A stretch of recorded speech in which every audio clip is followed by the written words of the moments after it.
Mi familia me quitó mi negocio para regalárselo a mis hermanos, pero cuando descubrieron que yo era el dueño legal de la casa y de las propiedades, lloraron y me rogaron que los perdone.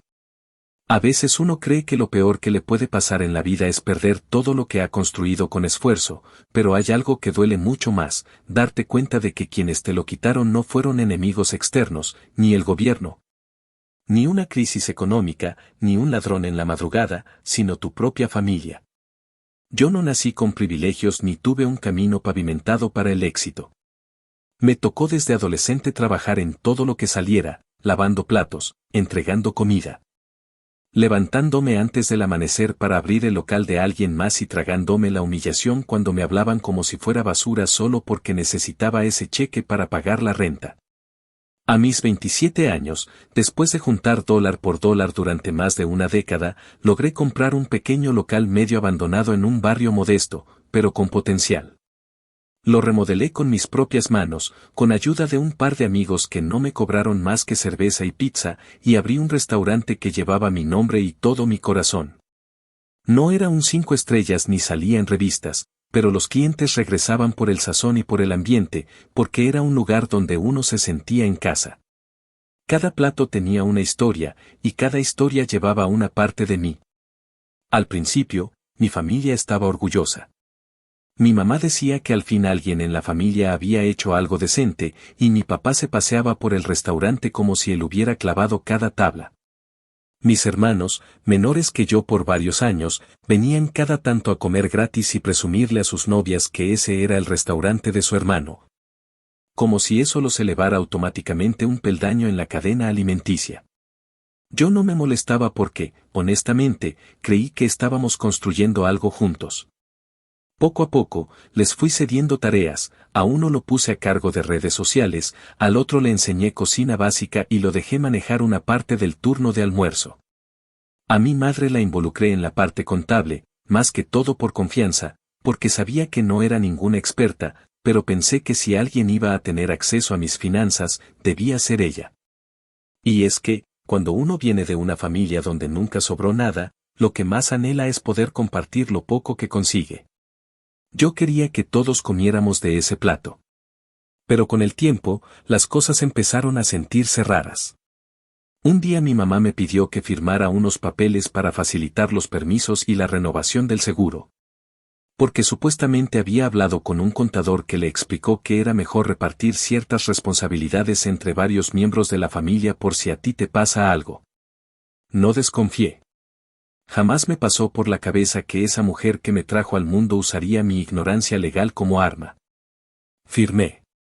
No una, sino varias veces, porque cada vez había un nuevo pretexto, que el banco pedía tal formulario, que la ciudad necesitaba tal cosa para renovar la licencia, que la aseguradora estaba cambiando sus políticas y había que actualizar datos. Todo con ese tono de esto es por tu bien. Yo, cansado, a veces después de una jornada de 16 horas, solo veía el papel y firmaba. La bomba estalló un domingo por la tarde. Me invitaron a casa a comer en familia, como esas veces que todos nos reuníamos antes de que el restaurante absorbiera cada segundo de mi vida. Llegué medio agotado, pero de buen humor. Me recibieron con sonrisas y una mesa llena de comida. Mi mamá hasta había preparado mi platillo favorito y me abrazó como si fuera Navidad. Recuerdo que pensé que eso era justo lo que necesitaba, una tarde en paz, con la gente que amo, comiendo como en los viejos tiempos. Después de los postres, mi padre pidió que todos nos sentáramos en la sala porque tenían algo importante que contarme. Me imaginé cualquier cosa, menos lo que siguió. Fue mi mamá la que empezó, con esa voz fingida de ternura, diciendo que habían tomado una decisión difícil, pero necesaria. Que el restaurante ya no podía depender solo de mí porque era una empresa familiar y que como yo había estado tan ocupado, ellos habían asumido parte de la carga y por eso era justo que los nombres de mis hermanos aparecieran en los registros. Me mostraron un documento, firmado por mí meses atrás, donde figuraba que la titularidad del restaurante pasaba a ser compartida entre los tres, y como mi madre tenía poderes notariales para asuntos administrativos. Ya se había hecho el cambio en la ciudad. En resumen, ya no era el dueño absoluto del restaurante. Lo era junto a mis hermanos. No sé ni cómo describir lo que sentí. Fue como si me hubieran vaciado un balde de agua helada en el pecho. No entendía si era una broma cruel o si de verdad estaban tan jodidamente convencidos de que eso era normal.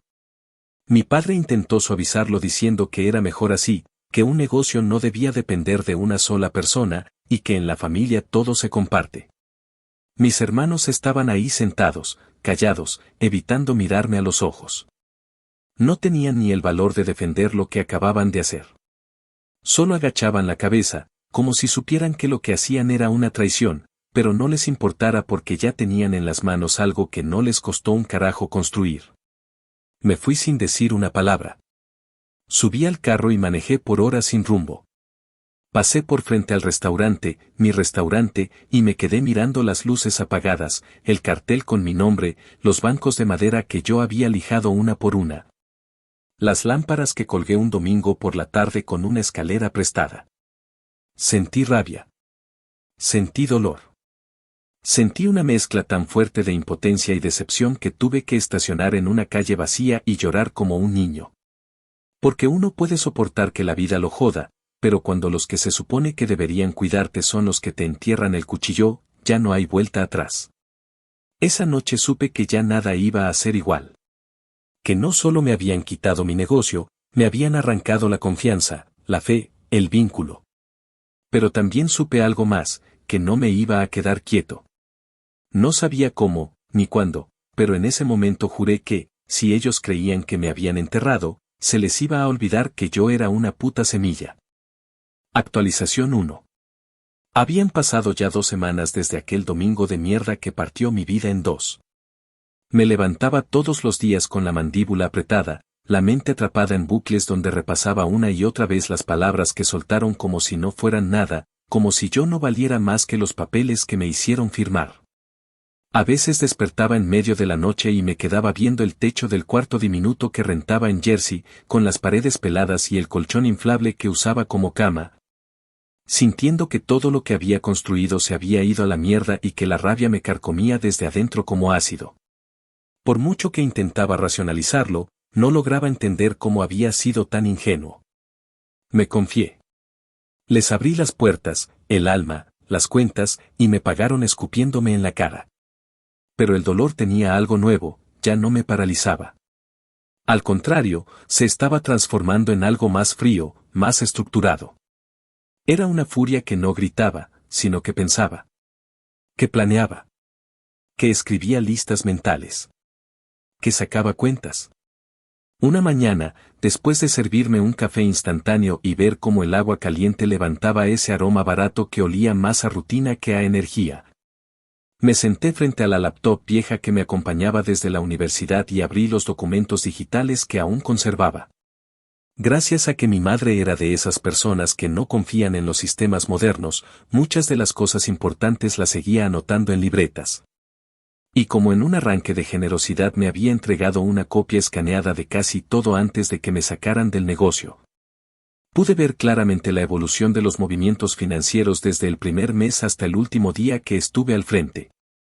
Cada centavo que invertí, cada reparación, cada compra, cada renovación. No eran solo cifras, era mi tiempo, mi sudor, mis turnos dobles, mis navidades sin descanso, mis madrugadas planificando menús, mis noches llorando en la trastienda porque no sabía si llegaba a pagar la nómina. Todo eso lo tenía documentado, aunque en ese momento ni siquiera sabía para qué me serviría. Lo que sí supe fue a quién llamar. Denise no era amiga ni familia. Era una abogada que había contratado 3 años atrás cuando me metí en el lío de refinanciar la casa para sacar un préstamo con el que amplié la cocina del restaurante. Había sido clara, rápida y más jodida que un huracán en invierno.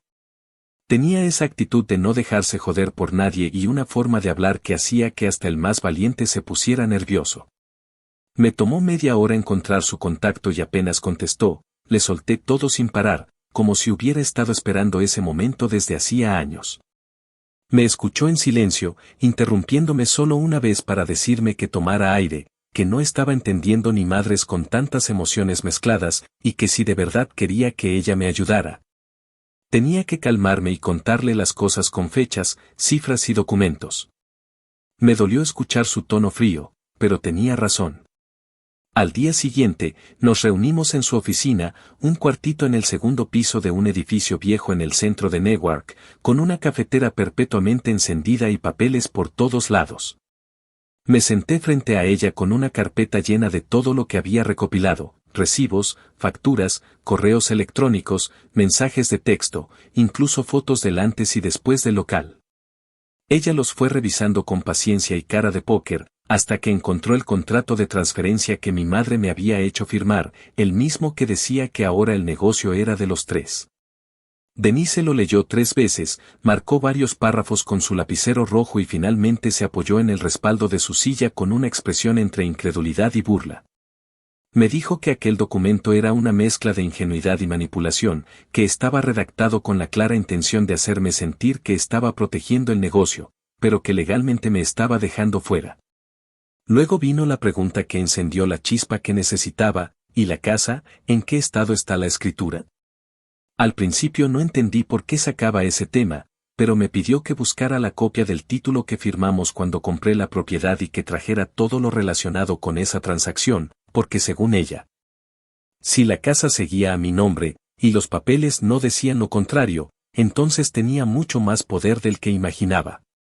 Me fui de ahí con un nudo en la garganta, pero también con una chispa de esperanza que no sentía desde hacía días. Rebusqué entre mis cajas, papeles viejos, y al final encontré el folder donde guardaba los documentos originales de la hipoteca, la escritura de la propiedad y el registro del condado. Y ahí estaba, mi nombre, solo el mío, como dueño legal. Ni mi mamá, ni mi papá, ni nadie más. Años atrás ella había mencionado que quería incluirse para evitar problemas si te pasa algo, pero nunca completó el trámite. Supongo que pensó que con eso bastaba. Cuando le mandé una foto del título a Denise, me respondió con 3 palabras: son unos imbéciles.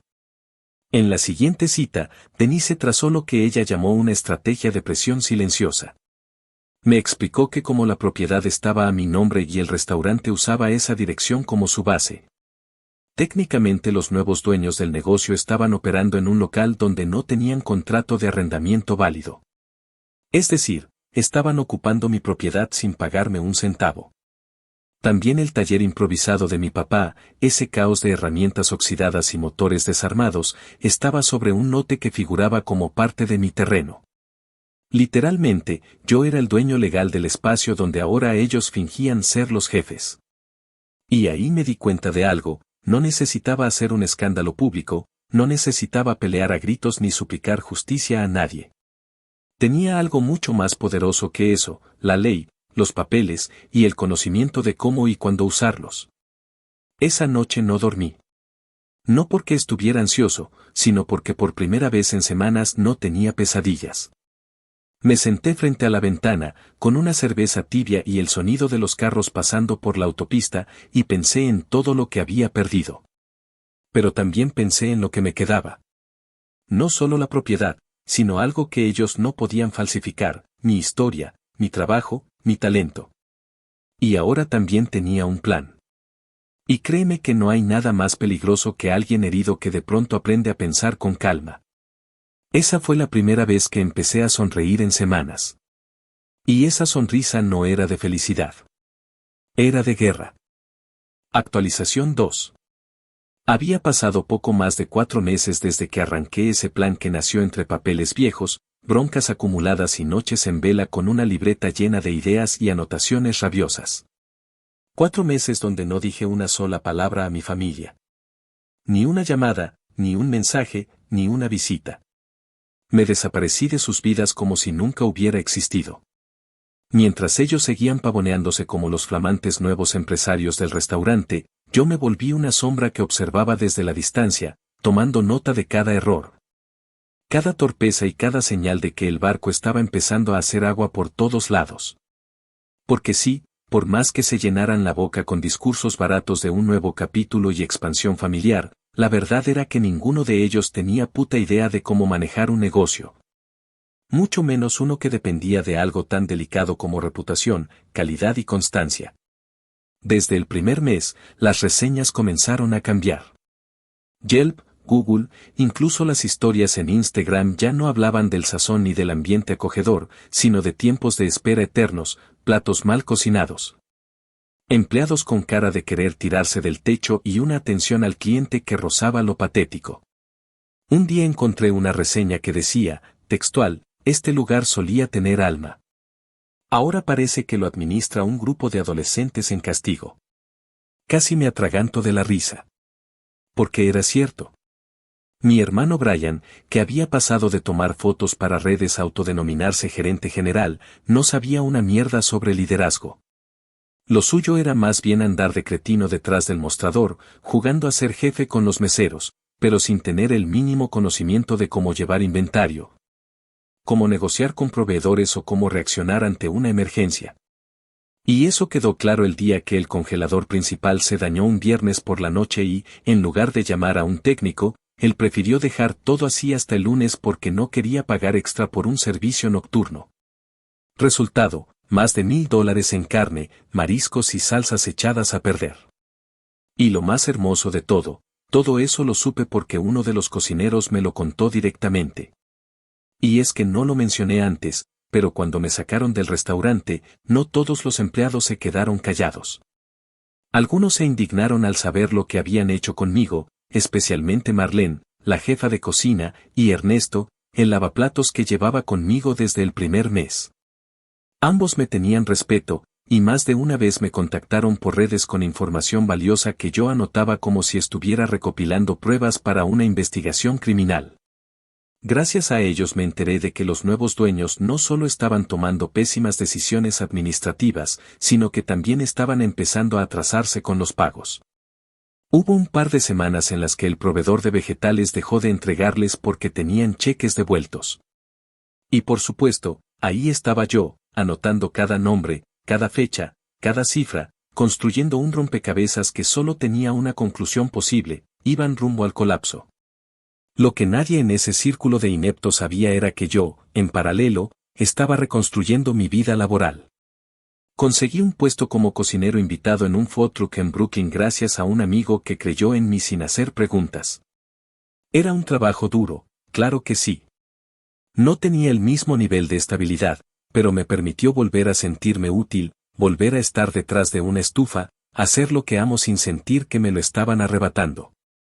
Y lo mejor de todo, cada sábado, ese food truck se estacionaba casualmente a menos de 2 cuadras de mi antiguo restaurante. Al principio fue una coincidencia, pero cuando vi que funcionaba, empecé a insistir para mantener ese punto. La gente comenzó a notarlo. Clientes de antes me reconocían, me abrazaban, me decían te extrañábamos, y la fila para mis tacos era 3 veces más larga que la de ese mausoleo en decadencia que alguna vez fue mi sueño. Mientras tanto, en el mundo financiero de mi familia, las cosas también se estaban pudriendo. Un día recibí una llamada que me dejó en shock. Era del banco donde originalmente saqué la línea de crédito para invertir en el restaurante. La misma línea de crédito que mis padres habían reactivado usando su estatus de copropietarios para seguir creciendo el negocio. Lo que no sabían, porque claramente no leyeron la letra pequeña, era que ese crédito estaba respaldado con garantía hipotecaria sobre la casa. Mi casa. Esa propiedad que seguía a mi nombre y que ellos, por huevones o por arrogantes, nunca se tomaron la molestia de regularizar. El gerente me explicó que había un retraso en el pago y que, como titular legal del inmueble, necesitaban mi confirmación para iniciar acciones de cobro. Les pedí que me enviaran todo por escrito.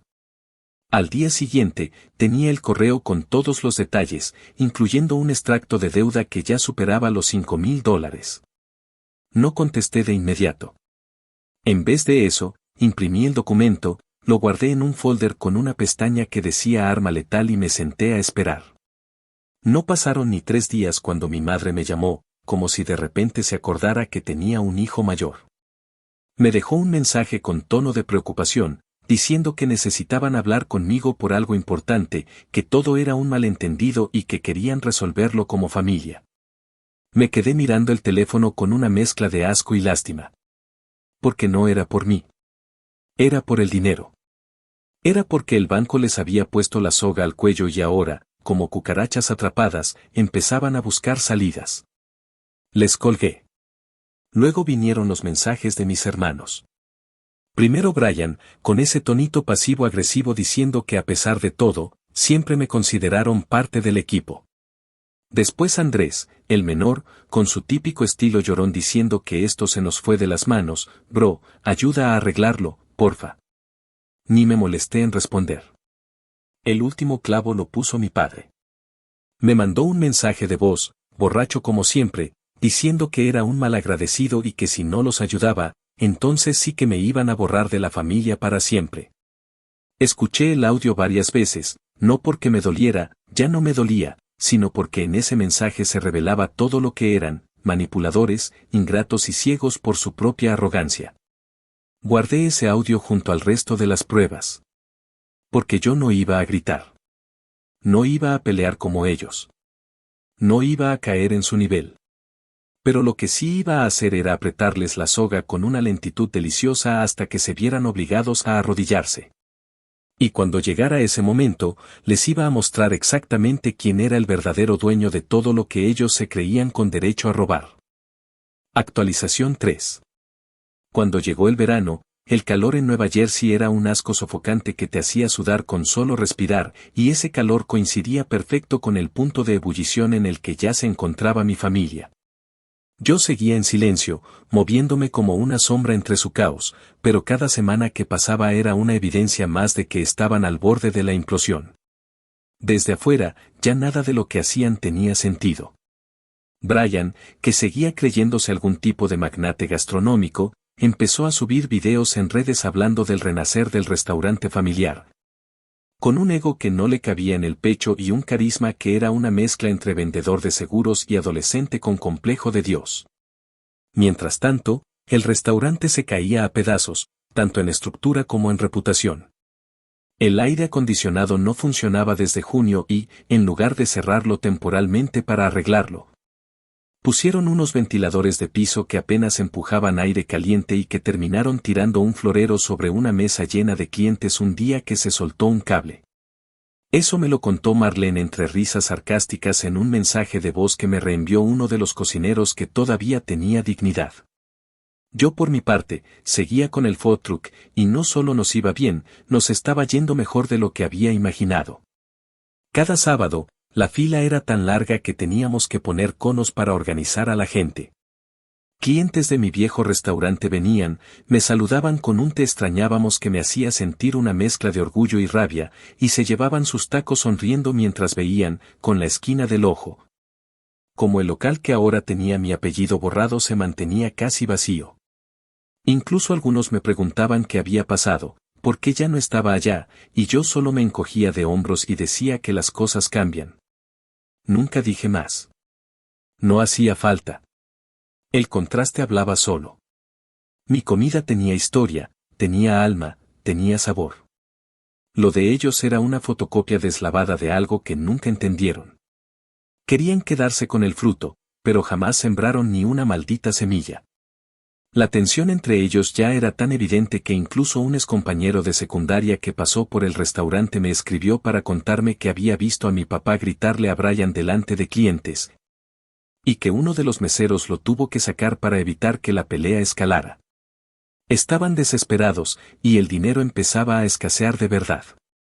Me enteré que habían intentado renegociar la deuda con el banco, pero como el inmueble estaba todavía bajo mi nombre, no pudieron mover un solo papel sin mi firma.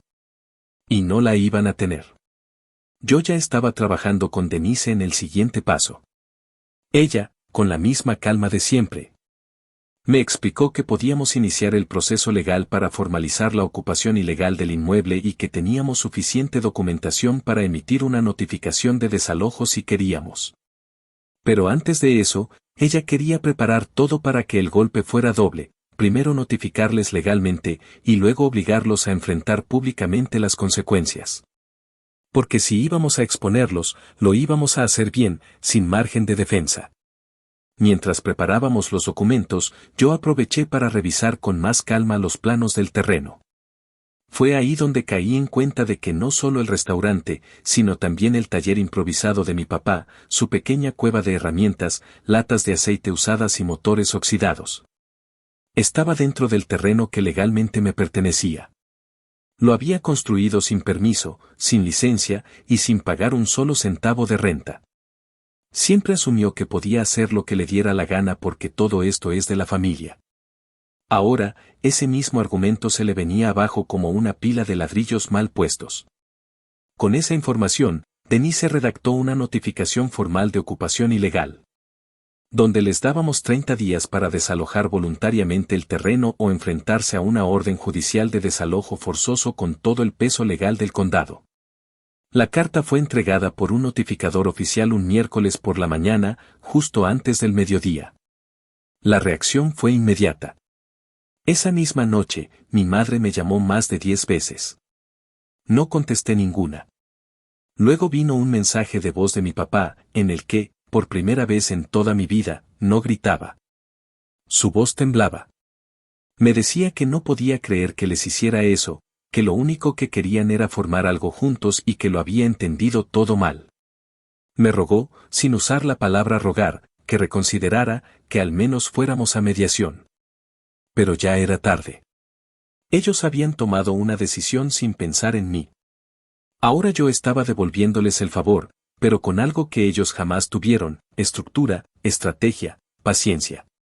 La última en llamar fue mi tía Clara, hermana de mi madre, a la que siempre vi como una especie de cómplice silenciosa.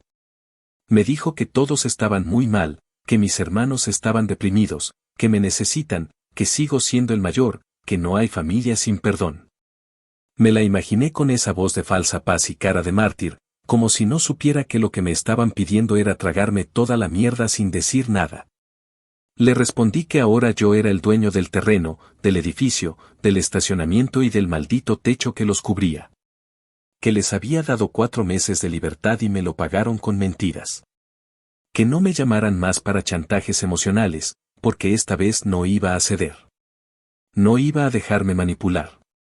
No iba a permitir que la sangre justificara la traición. Y así, con ese ambiente tan cargado que se podía cortar con cuchillo, llegó el día 30. El plazo que les di se cumplió en un martes caluroso, con el asfalto derritiéndose bajo las suelas y la humedad pegándose al cuello. Pero ellos no se movieron. No dijeron nada. No contestaron la última notificación. Y ahí supe que lo siguiente no iba a ser una conversación. Iba a ser una ejecución legal. El sheriff ya tenía todo listo para intervenir. Denise había organizado los papeles como si fuera un guión de guerra. Y yo, por primera vez, estaba tranquilo. Porque ya no tenía que gritar. Ya no tenía que pelear. Solo tenía que firmar. Y mirar cómo, uno por uno, los mismos que me dieron la espalda, iban a tener que recoger sus cosas y marcharse como ratas echadas de su propio barco. Y lo mejor es que todo esto apenas era el comienzo. Porque ellos creían que el castigo era perder el local. Pero todavía no sabían que lo verdaderamente doloroso estaba por venir. Cuando el mundo se enterara de quiénes eran en realidad. Cuando ya no les quedara ni reputación, ni negocio, ni casa. Solo la verdad mordiéndoles la nuca. Y yo ahí, sin necesidad de levantar la voz, mirando cómo el castillo que construyeron con mis ruinas se les caía encima. Ladrillo por ladrillo. Actualización 4. Pasaron exactamente 34 días desde que venció el plazo de la notificación. 34 días en los que ni una sola caja fue movida, ni una sola disculpa fue ofrecida, ni una puta señal de arrepentimiento cruzó la puerta del restaurante. Ellos estaban convencidos de que todo era una táctica, un juego psicológico, que yo no tendría los cojones de llevar a cabo el desalojo completo. No se imaginaban, ni por un segundo, que para mí ya no se trataba de orgullo herido o de venganza infantil. Era algo mucho más grande, más profundo. Era justicia. Y esta vez no iba a dudar. No había lugar para nostalgia. No había espacio para titubeos. Esa familia me había sacado de mi propio sueño y ahora les tocaba mirar cómo ese sueño se les convertía en pesadilla, una tan real que no iban a poder despertarse ni rezando.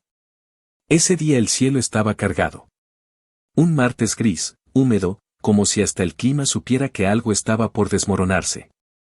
Denise había coordinado todo con precisión. El sheriff llegaría a las 11 de la mañana con 2 oficiales auxiliares, acompañados de un cerrajero y un notario.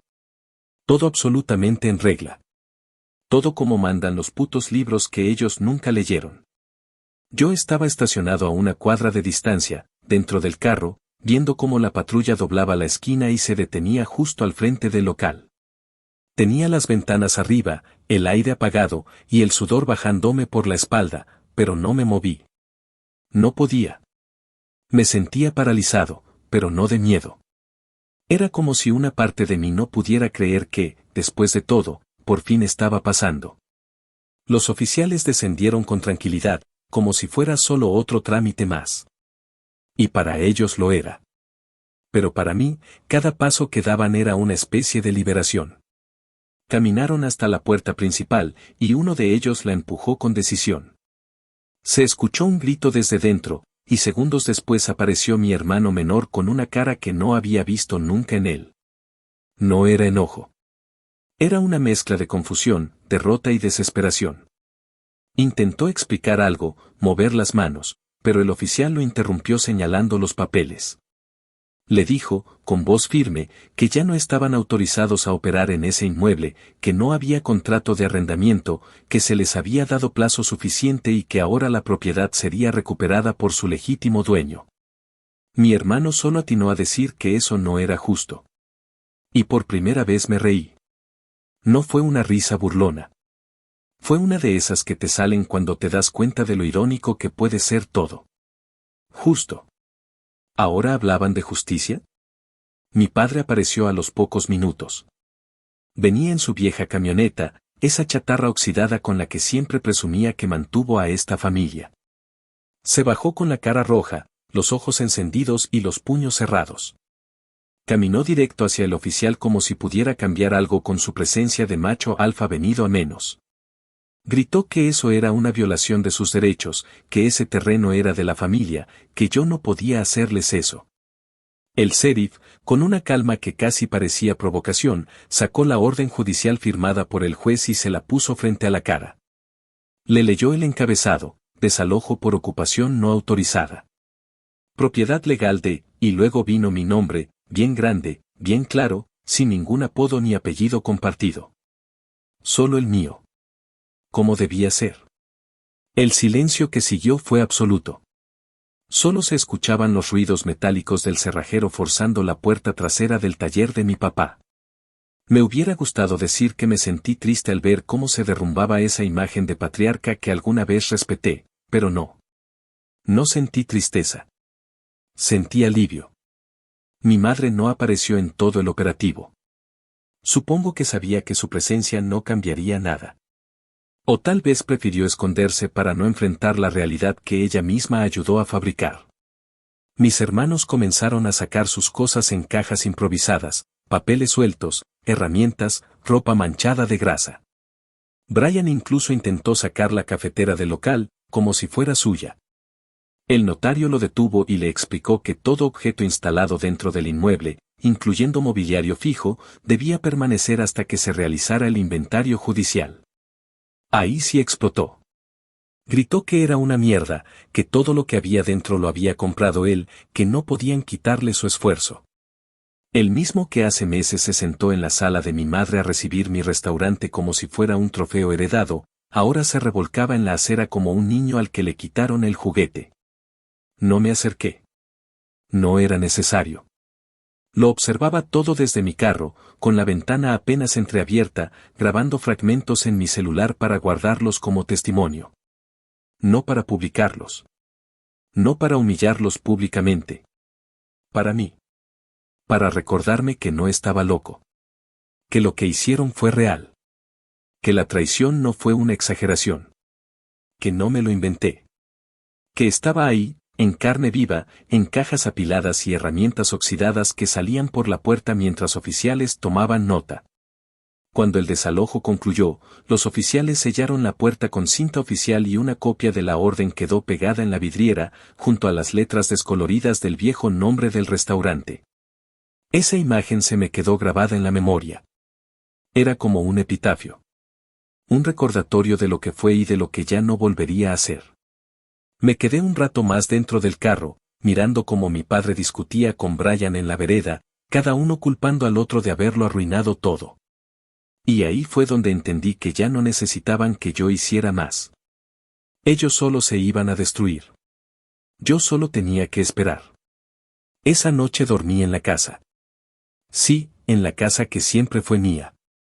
No tenía muebles porque aún no me sentía listo para habitarla por completo, pero me llevé un colchón inflable, una botella de whisky, y me senté en la sala vacía. La misma donde años atrás firmé papeles sin saber que me estaban enterrando.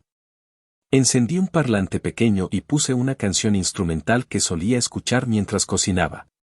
Me dejé caer contra la pared, con la espalda sudada, la respiración pesada, pero el alma en calma. Por primera vez en mucho tiempo, no me sentía desplazado. Ni víctima. Ni traicionado. Me sentía dueño. Y no solo dueño de una casa o de un negocio. Me sentía dueño de mí. De mi historia. De mi venganza. De mi puta vida. Actualización 5. 1 año y medio después de aquel martes en que los vi salir como perros mojados de lo que antes era mi restaurante, la vida ya no se parecía en nada a lo que fue cuando empezó toda esta mierda. Era como si hubiese pasado por una trituradora emocional y salido del otro lado con cicatrices, sí, pero también con una claridad que antes no tenía. Yo ya no era el pendejo que firmaba papeles sin leer, el hijo obediente que confiaba ciegamente en la palabra de sus padres, el hermano mayor que cargaba con la responsabilidad de que todos estemos bien. Ahora era el hombre que los había dejado caer, el que los había empujado a morder el suelo que tanto despreciaron cuando lo levantaba con mis propias manos, el que no sintió ni una gota de culpa al ver cómo perdían. Uno por uno, los privilegios que construyeron sobre mi espalda. Porque lo entendí muy tarde, pero lo entendí, no todo lo que se rompe duele. A veces duele más sostenerlo. La quiebra del restaurante fue cuestión de tiempo. Una vez fuera del local, no lograron reubicarse. No tenían fondos, no tenían crédito, y lo más importante, no tenían clientela. Toda la base de clientes se había ido desangrando desde hacía meses. Cuando intentaron operar desde una cocina compartida que alquilaron en Elizabeth, duraron apenas 2 semanas antes de que les cancelaran el contrato por no pagar el depósito completo. Luego vino el escándalo con los empleados. Algunos los demandaron por pagos atrasados, y al no tener un negocio funcionando legalmente, no pudieron negociar nada. Y claro, como habían usado mi casa como garantía para un préstamo que ni siquiera supieron manejar, el banco terminó declarando su incumplimiento formal y me buscó directamente a mí para resolver el asunto. Pero ya para entonces Denise tenía todo cubierto. Lo que no pagaron ellos, lo asumí yo, pero no sin antes congelar cualquier intento de reactivar su crédito con mi nombre. La casa quedó limpia. Y ellos, en cambio, quedaron hundidos en reportes negativos, deudas y llamadas constantes de cobradores. Su taller familiar también se fue a la mierda. Lo vendieron todo en una subasta improvisada en la parte trasera del edificio de un primo, como si fuera un garaje de desesperados. Mi padre, el mismo que solía decir que ese taller era su legado, terminó entregando su caja de herramientas a cambio de $100 que, según su cara ese día, le dolieron más que 1000. Su camioneta dejó de andar por la zona. Ya no iba por ahí con la música a todo volumen ni con esa arrogancia de hombre que cree que el mundo le debe algo. De vez en cuando lo veía en fotos familiares de otros parientes, sentado al fondo con la mirada apagada, como si supiera que ya no había un camino de regreso. Fue entonces cuando empezaron a buscarme. Primero por mensajes tibios, disfrazados de nostalgia. Luego por llamadas a deshoras, con tonos más suplicantes. Me decían que era momento de dejar atrás el odio, que ya nadie gana con seguir separados, que papá está mal, que mamá no para de llorar, que mis hermanos están tratando de rehacer su vida. Yo los leía en silencio y, la mayoría de veces, simplemente borraba los mensajes sin responder. Porque no se trataba de odio. Se trataba de respeto. Y ellos no solo lo perdieron. Lo pisotearon, lo escupieron, lo incendiaron y después me culparon por no quedarme en las cenizas. Pero la gota que colmó todo fue un correo que me llegó, firmado por mi madre, donde me pedía que considerara vender la casa para repartir el dinero entre los 4, porque ya era hora de cerrar capítulos y empezar nuevos. Que la familia necesitaba ayuda y que siempre hemos sido uno solo, aunque a veces la vida nos confunda. Me quedé congelado leyendo esa mierda. Repartir el dinero. Cerrar capítulos. Como si esto fuera una puta novela y yo tuviera que tragarme el final que a ella se le antojara. Me reí, pero no de manera ligera. Me reí con rabia. Porque después de todo lo que me hicieron, todavía tenían los cojones de querer beneficiarse de algo que yo pagué, que yo construí, que yo defendí cuando ellos me dejaron tirado. Así que respondí. Les ofrecí, por escrito, la posibilidad de alquilarles un cuarto en la casa. Solo uno. Pequeño. Sin acceso a zonas comunes. Con contrato formal, aval, depósito de seguridad y renta mensual establecida por el mercado, ni un centavo menos. Les di 3 días para pensarlo. Y claro, al principio me insultaron, dijeron que los trataba como extraños, que como me atrevía. Pero el 4.º día, aceptaron. No porque quisieran. Porque no tenían a dónde más ir. Estaban viviendo en un apartamento miserable en una zona jodida de Newark, donde los vecinos peleaban a gritos y las cucarachas eran parte del decorado. Supe que mi madre lloró cuando firmó el contrato, no por la renta, sino porque entendió que ahora yo era quien ponía las reglas. Y que ella no estaba invitada a modificarlas. Duraron apenas 2 meses. 2 meses de incomodidad, de tensiones, de cruzarse conmigo en la cocina sin atreverse a decir ni buenos días. Mi padre casi nunca bajaba. Mis hermanos ni siquiera me miraban a los ojos.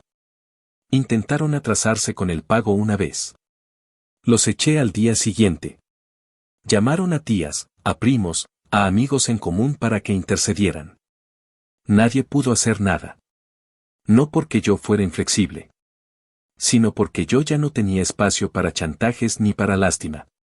Los vi salir con sus pocas pertenencias en bolsas negras, como delincuentes que fueron sorprendidos en plena faena.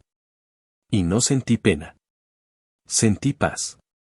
Unas semanas después, Brian intentó limpiar su imagen publicando en Facebook una especie de comunicado donde decía que nunca fue su intención dejarme fuera, que todo fue una confusión.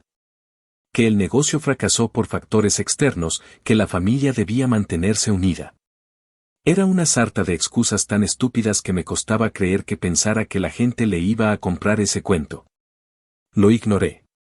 Pero cuando una prima me mandó una captura de pantalla de los comentarios donde decía que yo era un traidor resentido y que por mi culpa todo se había venido abajo, no me aguanté.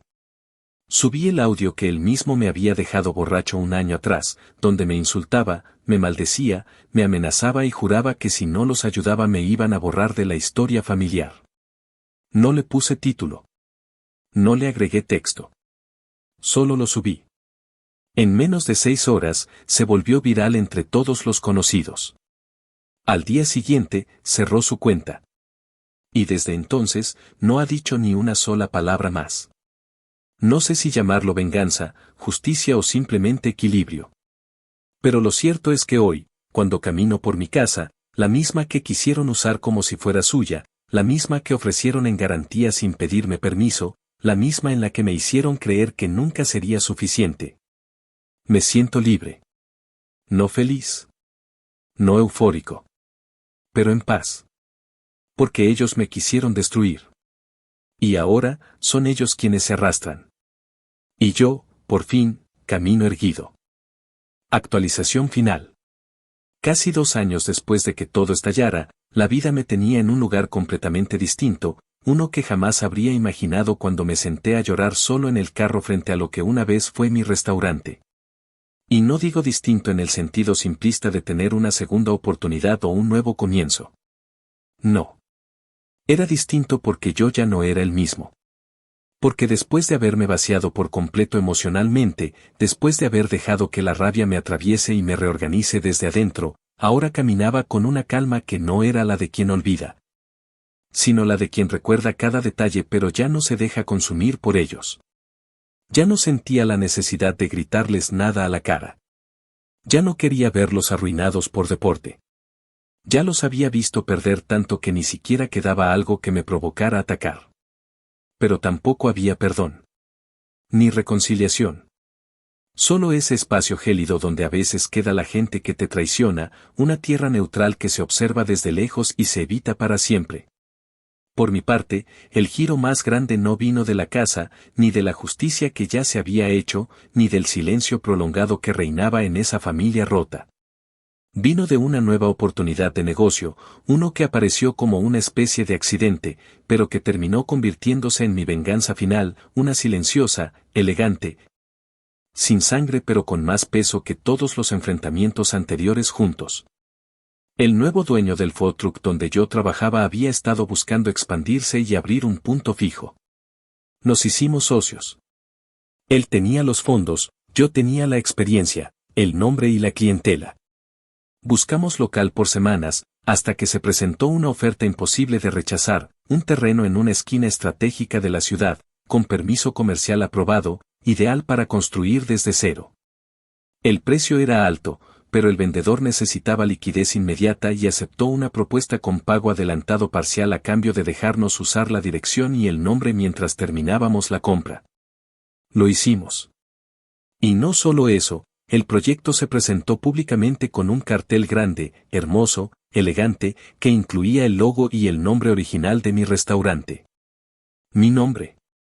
El único que alguna vez tuvo sentido en ese letrero.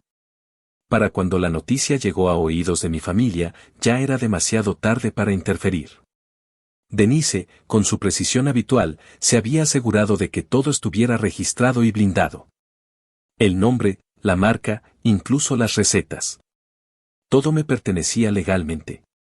Lo que ellos creyeron haber destruido, lo que intentaron robar, había renacido con más fuerza, en una nueva ubicación, en una ciudad más grande, con mejores condiciones, y con un equipo que no estaba ahí por apellido, sino por talento. Y lo más irónico de todo fue que el nuevo local fue inaugurado justo el día del cumpleaños de mi madre. No fue intencional. Fue la fecha que nos aprobó la ciudad para abrir. Pero cuando lo supe, no pude evitar sentir que el universo tiene una forma bien cabrona de cerrar ciclos. Ese día, sin anunciar nada en redes, sin invitar a conocidos, sin hacer ruido innecesario, abrimos las puertas al público. Desde el primer minuto, la gente entró con curiosidad, con hambre, con esa mezcla de emoción que uno siente cuando algo vuelve después de haberse ido. Muchos reconocieron los sabores. Me preguntaban si era el mismo chef de antes. Algunos incluso lloraban recordando los años donde venían con sus hijos, cuando el restaurante era pequeño y yo todavía servía platos personalmente. Y ahí estaba yo otra vez, con la misma chaqueta de cocina, pero ahora con algo más, dignidad intacta y el respeto que solo se consigue sobreviviendo. No pasó ni una semana cuando Brian apareció por la puerta. No entró. Se quedó parado al otro lado de la calle, mirándolo todo. Llevaba una mochila colgando del hombro, la ropa arrugada y la cara de alguien que ya no finge tener todo bajo control. Nos miramos por unos segundos. No hizo ningún gesto. No saludó. No pidió entrar. Solo observó, como quien mira desde fuera una casa que alguna vez fue suya, pero que ahora ya ni lo reconoce. Después se fue. No volvió. Pero unos días más tarde, me llegó un mensaje. Era él. Me decía que estaba sin trabajo, que necesitaba algo, lo que fuera, que si yo conocía a alguien que estuviera contratando, que él estaba dispuesto a comenzar desde abajo si era necesario. Me quedé leyendo el mensaje largo rato. Lo pensé. Lo imaginé con el delantal, fregando platos, limpiando pisos, cargando cajas. Me imaginé dándole órdenes, repitiéndole las mismas frases que él usó conmigo, esa vez en la sala de la casa de mi madre, cuando me dijeron que ya no era necesario como antes. No le respondí de inmediato. Cerré el teléfono. Fui al fondo del restaurante. Preparé con mis propias manos un pedido especial para un cliente que venía por primera vez. Serví el plato. Volví al mostrador. Me senté. Y solo entonces abrí el mensaje y respondí, hay un puesto disponible lavando platos los fines de semana. El sueldo es mínimo. No hay excepciones. Si lo quieres, te presentas el sábado a las 8. Si llegas tarde, no entras. No firmé. No saludé. No escribí más. Solo eso. No sé si vendrá. No me importa. Porque ese mensaje no era para él. Era para mí. Era la confirmación de que había cerrado el círculo. Que la ruina que intentaron usar para hundirme se les había caído encima. Que la historia que quisieron reescribir sin mí, al final terminó siendo solo mía. Ellos me quitaron todo lo que pudieron. Pero yo me encargué de recuperar cada pedazo, de reconstruirlo, de hacerlo más fuerte, más grande, más mío. Y esta vez, sin nadie más cargándome el plato. Porque aprendí que la familia no siempre es quien comparte tu sangre. A veces, es quien se queda cuando todo se cae. Y quien no intenta robarte el suelo cuando por fin lograste ponerte de pie.